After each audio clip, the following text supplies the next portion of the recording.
चलिए बच्चे, आज हम आप लोगों के लिए, चूंकि बोर्ड की परीक्षाएं आपकी नजदीक आ चुकी हैं, तो ऐसे में जब गणित विषय का हम लोग अध्ययन करते हैं, पढ़ते हैं, तो सबसे पहला बात दिमाग में यह आता है कि हम पहले सूत्र कैसे याद करें। और जब तक सूत्र नहीं याद रहेगा तब तक आप गणित में अच्छी पकड़ नहीं बना पाएंगे। तो आपकी मदद के लिए हम कक्षा 10 गणित का चैप्टर वाइज सूत्र जो भी है उसको हम यहाँ पे आपके सामने लिख रहे हैं, और एक एक सूत्र हम बताते जाएंगे, उसको आप देखते जाएंगे, और जब भी आपको जरूरत पड़े इसको देख करके आप अच्छे से याद कर सकते हैं। तो जितना भी सूत्र जिस चैप्टर में है, पहले चैप्टर से लेके लास्ट चैप्टर तक, वो सारा सूत्र मैं आपको बताऊंगा। तो सबसे पहला कक्षा 10 का गणित का जो पहला अध्याय है वो है आपका वास्तविक संख्या। वास्तविक संख्या में जिन जिन सूत्रों की आवश्यकता पड़ती है वो हम आपके सामने लिखे हुए हैं। सबसे पहला सूत्र होता है ए प्लस बी का स्क्वायर बराबर a square plus b square plus 2ab। A minus b का square a square plus b square minus 2ab। A square minus b square बराबर ए माइनस बी, और दूसरे कोष्टक में a plus b. A plus b का whole घन बराबर a घन प्लस बी घन प्लस 3ab कोष्टक में plus b. A minus b का होल घन बराबर ए घन माइनस बी घन माइनस 3ab कोष्टक में माइनस बी। ए घन प्लस बी घन बराबर ए प्लस बी कोष्ट में a square minus a b plus b square. A घन माइनस बी घन बराबर ए माइनस बी, दूसरे कोष्टक में a square plus a b plus b square. इसके बाद भाज्य बराबर भाज्य गुणे भागफल धन शेषफल। पहली संख्या गुणे दूसरी संख्या बराबर मौसा गुणे लौसा। पहली संख्या या दूसरी संख्या की जगह पे पहला पद और दूसरा पद भी आप लिख सकते हैं। तो पहली संख्या निकालने का सूत्र है, पहली संख्या बराबर मौसा गुणे लौसा बटा दूसरी संख्या। दूसरी संख्या बराबर मौसा गुणे लौसा बटा पहली संख्या। मौसा बराबर पहली संख्या गुणे दूसरी संख्या बटा लौसा, या इसको ऐसे भी लिख सकते हैं, दो संख्याओं का गुणनफल बटा लौसा।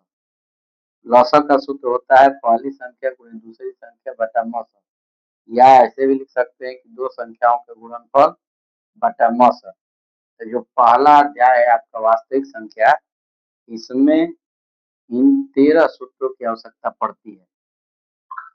इसके बाद अध्याय 2 में हम चलते हैं, जिसका नाम है बहुपद। अध्याय 2 में जो पहला सूत्र है आपका शून्यकों का योगफल। शून्यकों के योगफल का सूत्र होता है अल्फा धन बीटा बराबर माइनस बी बटा ए। शून्यकों का गुणनफल का सूत्र होता है अल्फा इंटू बीटा बराबर सी बटा ए। द्विघात बहुपद बनाने का सूत्र होता है x square minus alpha plus beta into x plus alpha into beta बराबर 0। तो बहुपद ये छोटा चैप्टर है, इसमें केवल 3 ही सूत्र की आवश्यकता है। इसके बाद जब आगे बढ़ेंगे अध्याय 3 में, जिसका नाम है दो चर वाले रैखिक समीकरण। दो चर वाले रैखिक समीकरण में हमको जांच करना होता है अद्वितीय हल, कोई हल नहीं, अनंत अनेक हल। अद्वितीय हल को जांच करने का सूत्र है a1 बटा a2 is not equal to b1 बटा b2 is not equal to c1 बटा c2। कोई हल नहीं का सूत्र होता है a1 बटा a2 बराबर b1 बटा b2 is not equal to c1 बटा c2। अनंत अनेक हल का सूत्र होता है a1 बटा a2 बराबर b1 बटा b2 बराबर c1 बटा c2।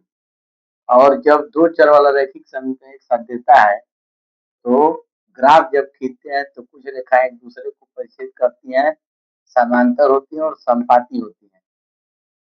तो जब तीनों अनुपात बराबर नहीं होगा तो रेखाएं प्रतिच्छेदित करेंगी। जब पहला दो अनुपात बराबर हो, तीसरा बराबर न हो, उस स्थिति में रेखाएं समांतर होती हैं। और जब तीनों अनुपात बराबर होता है तो उस स्थिति में रेखाएं समपाती होती हैं। इसके बाद अगर तीनों अनुपात बराबर नहीं है तो उसका संगत हल होता है। दो अनुपात बराबर एक बराबर नहीं है तो संगत हल, और तीनों अनुपात यदि बराबर है तो संगत हल। यानी इन तीनों सूत्रों के सहायता से हम ये सारी चीजें जान सकते हैं। इसके बाद हम लोग चलते हैं अध्याय 4 में। अध्याय 4 जिसका नाम है द्विघात समीकरण। द्विघात समीकरण में कौन कौन से सूत्र आपके लिए आते हैं महत्वपूर्ण। तो तो सबसे पहला सूत्र है सिद्धाचार्य का सूत्र या द्विघाती सूत्र। ये सूत्र होता है यक्स बराबर minus B plus minus under B square minus 4ac बटा 2a। इसके बाद अगला सूत्र है, जब द्विघात समीकरण वाला चैप्टर पढ़ेंगे तो उसके अंदर सवाल के अंदर और भी कई सूत्र आएंगे, उसको भी हमने इसमें लिखने का काम किया है। आयत का क्षेत्रफल बराबर लंबाई गुणे चौड़ाई, आयत का परिमाप बराबर 2 कोष्ठ में लंबाई धन चौड़ाई, वर्ग का क्षेत्रफल बराबर भुजा का वर्ग, वर्ग का परिमाप बराबर 4 गुणे भुजा, कर्ण का वर्ग बराबर लंब का वर्ग प्लस आधार का वर्ग, लंब का वर्ग बराबर कर्ण का वर्ग माइनस आधार का वर्ग, आधार का वर्ग बराबर कर्ण का वर्ग माइनस लंब का वर्ग। इसके बाद विविक्तर का सूत्र होता है डी बराबर बी स्क्वायर माइनस 4ac। इसके बाद द्विघात समीकरण के मूलों की प्रकृति गुण विशेषता लक्षण ये अगर पूछता है तो इसके लिए हम इन 3 सूत्रों का प्रयोग करते हैं। जब बी स्क्वायर माइनस 4ac का मान 0 आए तो मूल समान और वास्तविक होता है।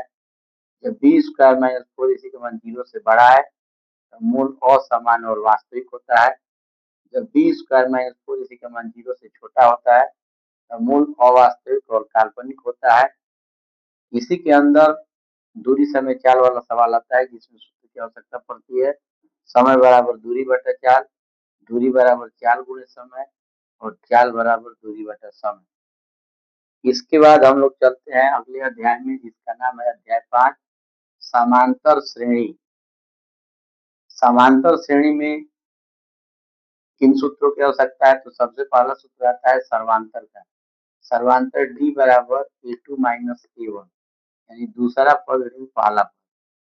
समांतर श्रेणी का व्यापक पद को निकालना है या नौ पद का सूत्र होता है a plus n minus 1 into D. अंतिम पद का सूत्र होता है l बराबर a plus n minus 1 into D. और समांतर श्रेणी के n पदों के योगफल का सूत्र होता है Sn बराबर n बाई 2 कोष्ठ में 2a plus n minus 1 into D. अंतिम पद के रूप में सूत्र होता है योगफल का Sn बराबर n बाई 2 कोष्ठ में a प्लस n। इसके बाद अध्याय 6 है जो प्रमेय वाला है। तो प्रमेय वाला जो भी चैप्टर है उसको हम एक साथ बाद में लिखवा देंगे, तो प्रमेय वाला बाद में हम लोग करेंगे। हम चलते हैं अध्याय 7 पर जिसका नाम है निर्देशांक ज्यामिति। निर्देशांक ज्यामिति का पहला सूत्र है दो बिंदुओं के बीच की दूरी d बराबर कर्ण में x2 माइनस x1 का वर्ग प्लस y2 माइनस y1 का वर्ग। मध्य बिंदु का निर्देशांक निकालने का सूत्र होता है x बराबर x1 प्लस x2 बटा 2 और y बराबर y1 प्लस y2 बटा 2। अंतर विभाजन का सूत्र होता है x बराबर mx2 प्लस nx1 बटा m प्लस n, y बराबर my2 प्लस ny1 बटा m प्लस n। वायतर विभाजन का सूत्र होता है x बराबर mx2 माइनस nx1 बटा m माइनस n और y बराबर सूत्र होता है my2 माइनस ny1 बटा m माइनस n। इसके बाद आता है त्रिभुज का क्षेत्रफल का सूत्र डेल्टा बराबर 1/2 कोष्ठ में x1 कोष्ठ में y2 minus y3 plus x2 कोष्ठ में y3 minus y1 plus x3 कोष्ठ में y1 माइनस y2। कोष्ठक के बाहर x1 x2 x3 रहता है और कोष्ठक के अंदर जो लिखने वाला हमने यहाँ वृत्त के अंदर बनाया है y2 से चालू किया जाता है y2 minus y3, y3 minus y1, y1 minus y2। उस क्रम में लिख देंगे, आपका सूत्र तैयार हो जाएगा। इस चैप्टर के अंदर ये भी सूत्र आता है समचतुर्भुज का क्षेत्रफल बराबर विकर्णों का गुणनफल बटा 2। इसके बाद कुछ सूत्र और होगा। त्रिभुज का केंद्रक निकालने का सूत्र होता है x बराबर x1 plus x2 plus x3 बटा 3, y बराबर y1 plus y2 plus y3 बटा 3। इसके बाद इसमें एक फार्मूला और आता है तीन बिंदुओं के संरेख होने का नियम। तीन बिंदु दिया है तो संरेख कैसे होगा, तो इसका दो नियम है। पहला नियम होता है कि AB के बीच की दूरी प्लस BC के बीच की दूरी बराबर AC के बीच की दूरी, या दूसरा नियम होता है कि त्रिभुज का क्षेत्रफल निकालेंगे। त्रिभुज का क्षेत्रफल यदि 0 आ जाता है तो वह तीनों बिंदु संरेख हो जाता है। तो साथियों अभी ये पहला पार्ट हमारा है जिसमें हमने सभी सूत्र को एक जगह लिखने का प्रयास किया है। शेष जो आपका सूत्र होगा हम अगले पार्ट में हम उसको पुनः भेजेंगे और केवल हाई स्कूल ही नहीं, इंटर के भी जितने सूत्र होंगे हम चैप्टर वाइज उसको हम भेजने का काम करेंगे। तो जितने भी सूत्र हैं हाई स्कूल या इंटर के चैप्टर वाइज पूरा का पूरा हम सूत्र आपको लिख के देंगे। धन्यवाद।